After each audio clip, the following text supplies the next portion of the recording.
All right. Thank you, Ricky and Lori and State Board of Accounts for inviting our office here at your guys' annual conference. And I will say, you guys are a rowdy bunch.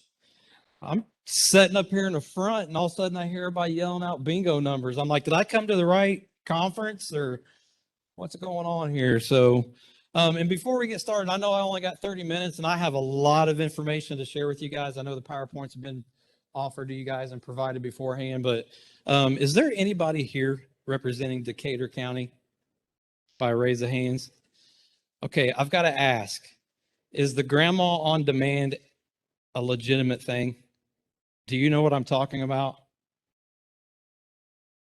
You have any idea what I'm talking about? Grandparents on demand, cash incentive for moving to Decatur County. Really? That's a real thing, huh?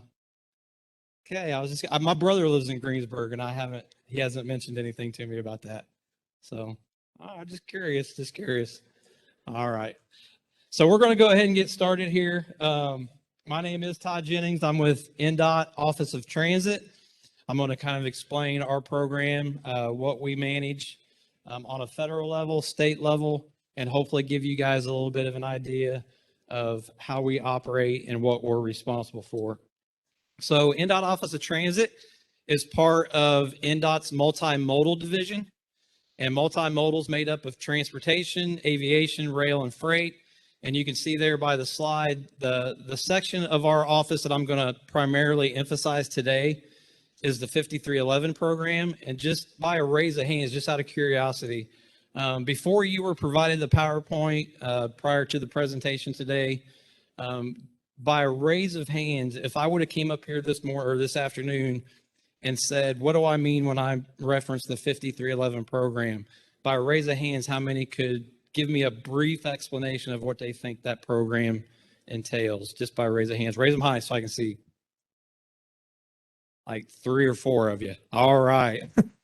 So I'm going to give you guys a surface level introduction to the 5311 program and what some of you are currently or should be seeing come through your offices as far as grant funds,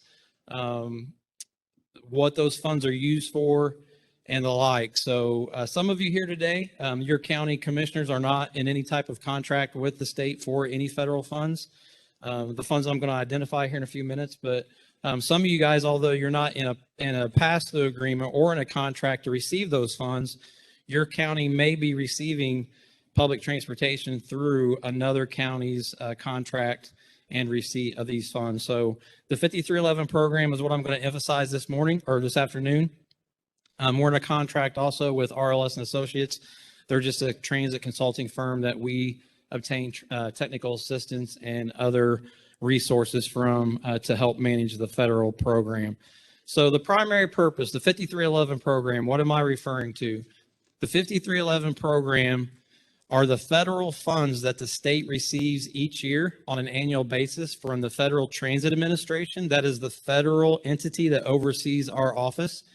And we receive federal funds every year through a formula allocation for the provision of rural public transportation. So areas throughout the state of Indiana that have been categorized through the census as a rural area, 50,000 or less in population, they are eligible to receive 5311 funding for the provision of rural transit. There's a 50% local match requirement, and we receive anywhere from about $14.5 to $16 million annually from FTA to spread across the program. And I'm going to kind of give you guys an idea what our program looks like here in a second. That's the amount that we receive to spread across the entire program annually. We also receive state public mass transit funds, better known as PMTF. We receive those funds that are approved in the biennial state budget. We receive approximately $5 to $6 million for our 5311 program.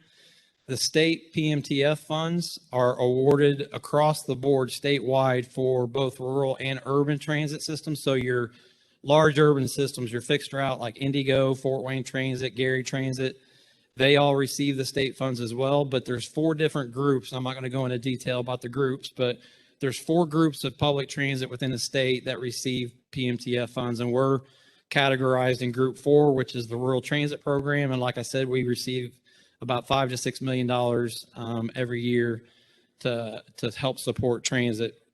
And every single one of our rural transit systems, they use the PMTF state funding to help meet the 50% federal match requirement of the federal funds. So who is eligible to receive 5311 rural transit funding? Cities who normally receive those funds directly, they operate the transit system directly from the city. Counties, which for the most part, that's the large portion of our program, is counties who receive those funds and then pass those funds through to the transit agency. Regional planning or economic development districts are also eligible, and they operate the same way as counties, where they receive the funds and they pass those funds through to a local nonprofit who provides the transit service. And then in contingency situations, where we've had one situation over the last 20 years in the program where we had to direct fund a nonprofit agency to provide transportation. And that's because there was a planning commission that decided one day that they didn't want to be in the public transit business anymore. So we had to fund a local nonprofit directly for a year until we could identify another entity that would act as a pass-through. Applications are made available usually every March. They're due end of May, beginning of June timeframe. Currently, the applications are not available to new recipients, and not to go into great detail about that, but our program is looking at going into a large transition over the next 4 to 5 years, possibly even longer than that, where we move to a more regional model of service, and I'll explain what that looks like here in a second. But right now we've got 42, or should I say going into 22, 41 recipients of these funds, and we're going to do more of a regional model where we start kind of partnering up or coordinating single recipients with each other, so we get a more regional model of service, and I'll go more into that here in a second. So how are funds awarded each year? So each year when the applications are submitted, we go through and we plug in some operating and financial data into a formula. It mirrors FTA's formula allocation to the states. The information that goes into that formula is the population data based on the decennial census, and we're still waiting on the 2020 census data to be published so we can update those populations. Passenger boardings are part of that formula, and then locally derived income, otherwise known as LDI, in the program. And you can see the different sources of local funds there that go into the formula as well.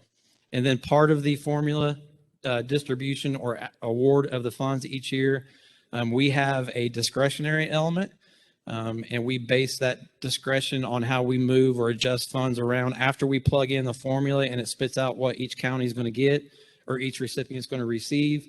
Then we can go in based on compliance, ongoing compliance, performance levels, and if we feel like there's a system or a recipient that's performing above and beyond, we like to try to award those systems. So we have a little bit of a discretionary element as well that plays into the formula allocation each year. And that little statement there in red, COVID-19 kind of impacted the data that we put in for the 2021 data. So FTA allowed us, and it's 3-year rolling data that goes into that formula. So they allowed us to use 2019 twice because that was the last year of just normal service levels before COVID hit. So that's a basic overview of how the funds are awarded each year. I'm not going to go through every single one of these little charts here, but this is a timeline of basic grant approval, grant application submittal approval, contract execution, and then by the time we get through usually around November, December each year, that's when we've got contracts signed locally through the state signature process, and then those contracts get fully executed, go out to the grant recipients, and then the transit agencies are ready to submit their first claim for reimbursement for any funds awarded in April. systems submit quarterly claims to INDOT to be reimbursed. So we like to have those contracts ready to go before time for them to submit their first claim. So this is a kind of a screenshot of our program right now. In 2022, based on the applications we got in, as well as some transition of some grant recipients that we're going to transition out of the program. Those are identified by the 3 big red X's on the map. I don't know if anybody here today is representing Johnson, Hancock, or Hamilton County, but the public transportation systems that have historically received the rural transit, the federal funds for rural transportation, are being transitioned out of the program because we've identified that they are actually operating within Indianapolis's urbanized area. So they should actually be receiving 5307 funds directly from FTA in order to provide that transportation service. So over the last 2 years, those 3 counties have been slowly transitioning out of our program, and they're going to receive those urban funds, and they're going to be under the umbrella of Indigo actually. So come December 31st, those 3 counties aren't going to be in our program anymore. But that kind of gives you an overview of what our program looks like. We've got 41 recipients, 26 operate as single county transit systems, 8 of which are multi-county systems, which is more along the lines of the regional model that we want to establish long term. Our largest regional or multi-county system is down in the toe of the state. It's Southern Indiana Development Commission. They receive the funds, pass those funds through to a local nonprofit called 4 Rivers, and then 4 Rivers operates the service over a 10-county service area. And then we've got a handful of other multi-county systems throughout the state operate in 3 or 4 other counties, but for the most part, all of our recipients operate as a single county service. Yep, go ahead. Got a question? Good question. So Hendricks County is actually another county that, are you guys from Hendricks County? Okay. Hendricks County is another system that we've identified as well. They're operating, a large portion of Hendricks County falls within the urbanized area of Indianapolis, but they've decided that because they also, Morgan County is part of that contract, so they're going to actually be what's categorized as a joint recipient. They're going to receive both 5311 and 5307 to provide service. So they're not completely out. They're kind of just partially red. So that's why it's like that. But good question. So we've got about 72% of the state covered with rural public transportation. The goal long-term is to have the entire state covered. And that's more along the lines of why we're going to regional models. Yeah, go ahead.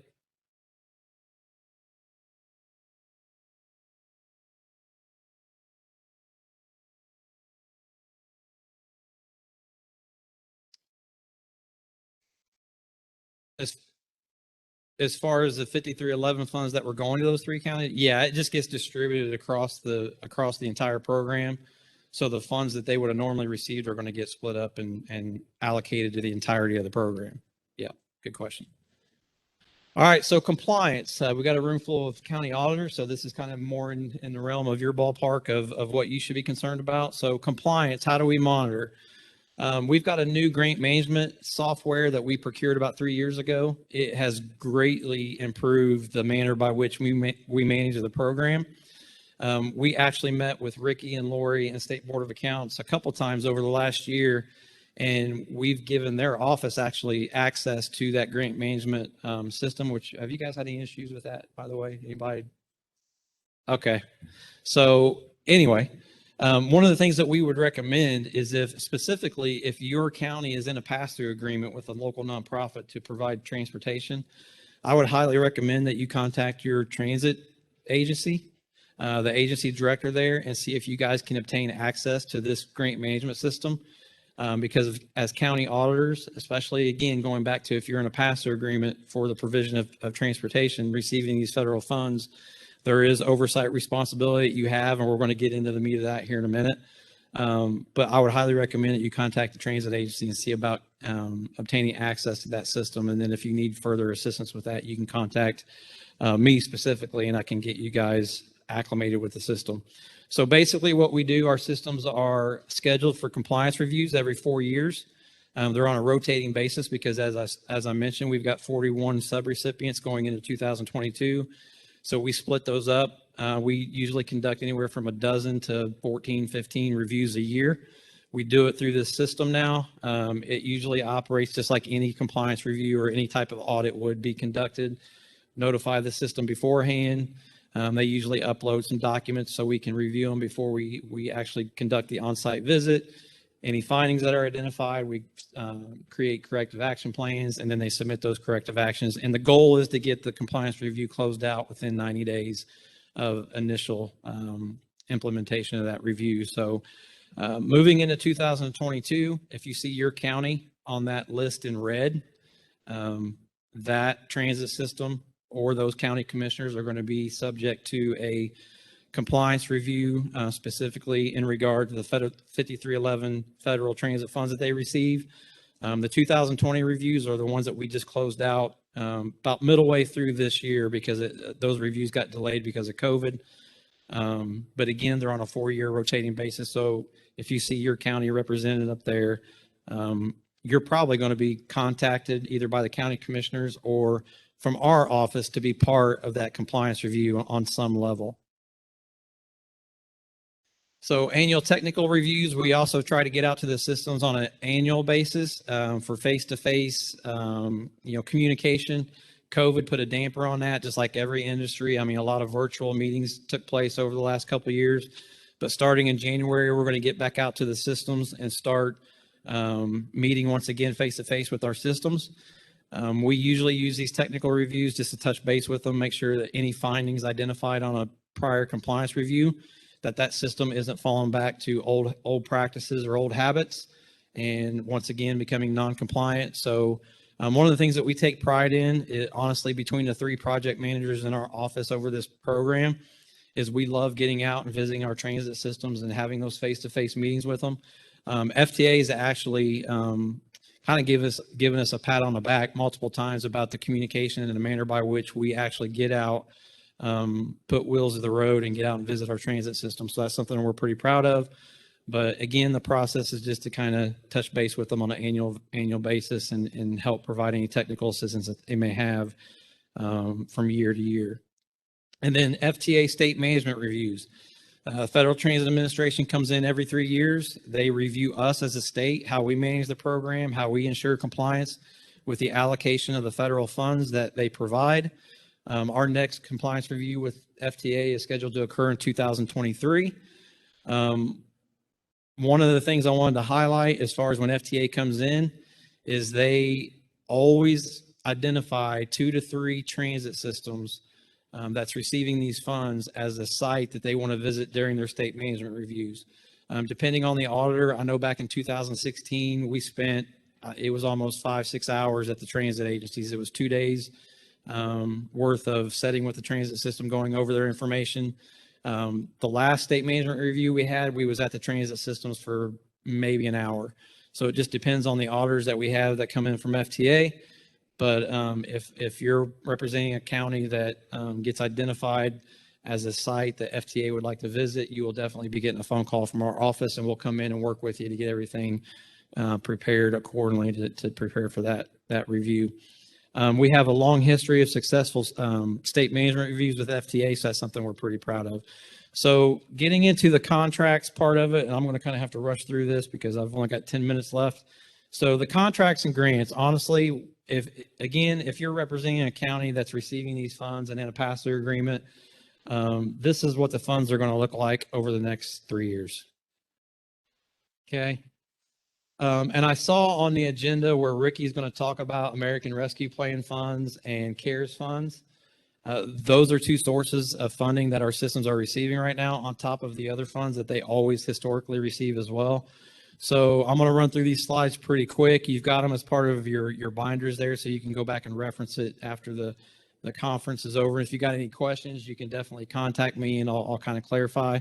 But over the next 3 years, I'm going to kind of skip ahead to the 2022 slide. When we get into January of next year, these are all the different sources of funds that the transit agencies are going to have available to them to be reimbursed.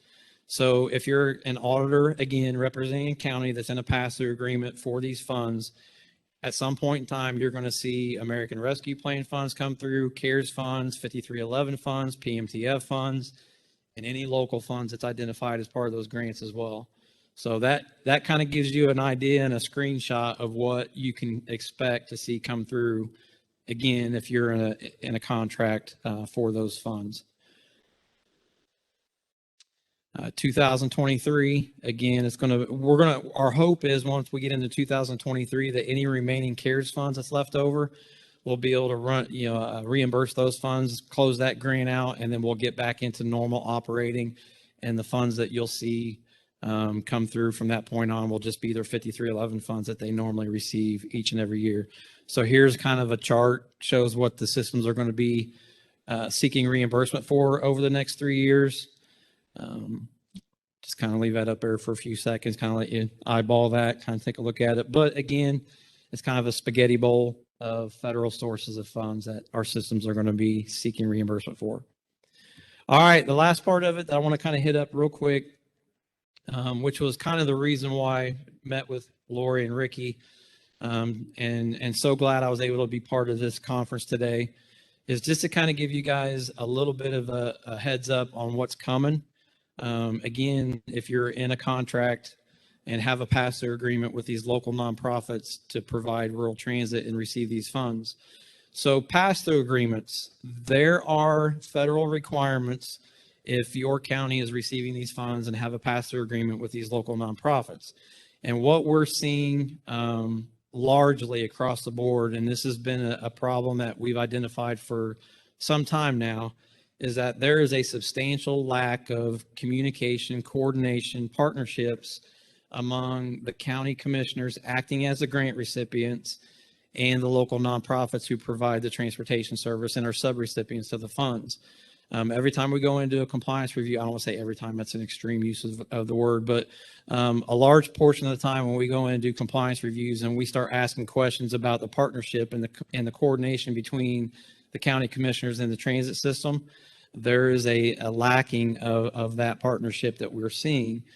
And again, there is federal requirements spelled out in federal circular, specifically 2 CFR 200, that identifies pass-through entity oversight responsibility to those subrecipients. And there's 4 kind of highlighted bullet points that we pulled out of that super circular that counties are responsible for in being a pass-through entity. You can see there, again, kind of running short on time, but those 4 bullet points that you can see there are the areas that we've highlighted that we want to start seeing an increase of oversight and responsibility being taken on the part of the county commissioners or the planning commissions that are also in those types of pass-through agreements. And I'm going to run through and kind of give you guys an idea of what we're looking for. So what we continue to identify, again, it's just a lack of, in the State Board of Accounts finding that comes up in regard to that, is the internal controls. And again, I've seen on the agenda where I think Lori is going to cover internal controls in a little bit. Ricky, again, you guys get to hear a lot from Ricky this week, but she's going to cover internal controls and what that looks like. But that's whenever we search the clearinghouse for the State Board of Accounts audits, and we're trying to identify any findings that's specific to our program. When your county has a State Board of Accounts single audit conducted, about 99% of the time, it all goes back to internal controls or lack thereof. So that's what we have to start communicating to the county commissioners and those that are acting in that role to make sure that they understand what their responsibilities are to those funds. And one of the things that we're seeing a large part of the time is that the local transit agency, they're going to the county commissioner meetings on a quarterly basis to have their claims reviewed and approved by the county, which is required. But that's about the extent of the communication that we're seeing, those quarterly commissioner meetings, and they sign off on a claim, and that's about all we see. The oversight responsibility goes above and beyond that, and that's what we're going to try to work with the county commissioners to give them an understanding of what they need to do to increase their oversight. And you can see there on this slide, I mean, actually it was about 2 years ago, I had a call from a county commissioner, and he called our office to actually inquire about another part of the program. But at the very end of the conversation, he goes, "Hey, I got a real quick question for you." He said, "I keep hearing and see reference to this 5311 fund. What is that? And I was like, well, that's the fund that you're signing off on every quarter and approving reimbursement for the provision of public transit within your community, which we've actually had cases where county commissioners didn't even realize they had public transit in their community that they were funding. So that's why we're here today, to kind of give you guys a surface level introduction to what's required, and then you can help communicate that along to the county commissioners, help partner with us in that. So we don't expect county commissioners to be experts in federal requirements, but there has to be an increased working knowledge of those funds and what their responsibilities are. So moving forward, how we're kind of trying to address this, obviously we've been working with Ricky and Lori and State Board of Accounts to try to partner with them to see if there's processes that we can help, improve, tweak, eliminate any duplications on what we're doing between our two offices when it comes to the audits they conduct versus the compliance reviews that we conduct. And we're so thankful for the partnerships and the relationships that we're starting to build with Ricky and Lori and their team. Being able to present to you guys today is a start. And then at the end of November, I'm actually going to be standing in front of all the county commissioners, which is something I've been trying to do for the last 4 years. I'm trying to get on that agenda. So at the county commissioner annual conference, I'm going to be presenting this same information to them. So they have a, direct hearing of all this information coming straight from our office. So we just want to bring an awareness to the oversight responsibilities that they have. We don't want to intimidate them by any means, and just let them know that our office is here to help and provide any technical assistance that they need to make sure that they're meeting those oversight requirements. One of the things that we've developed and we've provided to the State Board of Accounts, and we're actually going to be disseminating this at the county commissioner meeting. We've actually developed an oversight monitoring tool that can be used by the county commissioners, and it's set up and divided in a way where it identifies specific requirements laid out in 2 CFR 200, where it's basically a checklist of, this is what we're required to do as pass-through entity, and here's when and how we confirmed compliance by the transit agency or the subrecipient of the funds. So we're going to disseminate this out to the county commissioners next month, and hopefully it'll be a great help to them to be able to provide that oversight that they need in relationship to the subrecipients. There was a slide where I kind of mentioned Fulton County. Is anybody in here from Fulton County, representing Fulton County? So Fulton County, we've been working really close with them, and I'm gonna start tying it up here in a second. I got 1 minute. So we've been working really close with Fulton County over the last 6 months.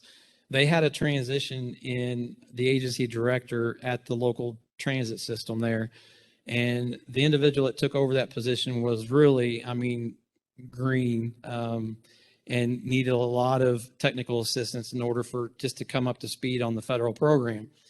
And in working with him, and based on their previous compliance review and some issues that we identified there, the county commissioners, the county auditor's office, the agency director at the transit system have really stepped up to the plate, and we've been so pleased to see their desire to really improve this area of their system and their program. So I just wanted to kind of mention that. But one of the things that they came up with, one of the requirements as a pass-through entity, is that the county actually has to act in some way, shape, or form to provide training and technical assistance in regard to program matters to the subrecipient. And so what they actually developed was a training module for this new agency director to go through different trainings that was specific to the program, just as a manager of a nonprofit. So I kind of wanted to just share that with you guys to give you an idea of what they've stepped up to do. It was a great model, and we're pleased to see that. But I just wanted to kind of give kudos to Fulton County, and it's a good model to kind of emulate. So we're just thankful for how they've worked with our office and that. So I'm already over time, but the last few slides that I provided to you guys just kind of give some ideas of how the subrecipient and the grant applicant can work together to increase their communication with each other, to partner together to make sure that they're remaining compliant with the overwhelming federal requirements that come along with receiving any, $1 of federal funds. And as county auditors, you guys know that. So we just want to, in closing, I just want to let everybody know that as a state office, one of the things, as program manager, one of the things that I continually try to communicate and emphasize to our transit systems, we want to be the least intimidating state office that our transit systems work with and the counties work with. I don't know what your guys' perception is or what your relationship has been working with other state departments, but I know it's always kind of intimidating whenever you hear that, okay, now we're dealing with and we have to work with the state on this program. And we don't want any manager, any county commissioner, any county auditor, we don't want anybody losing sleep over making sure that you're remaining compliant with the program. Our office is here to provide technical assistance, and that's the way we approach it. We're not here to strong arm, recipients of these funds or intimidate, as a state. We want to be here to really work with you guys and have a good, healthy working relationship with the counties to make sure these requirements are being met. So with that, I'll close it out. And if you have any questions, you can contact myself or Amy or Mike at the contact information provided there in that slide. So feel free to email me or hit me up anytime about anything regarding the 5311 program. So thank you, Ricky.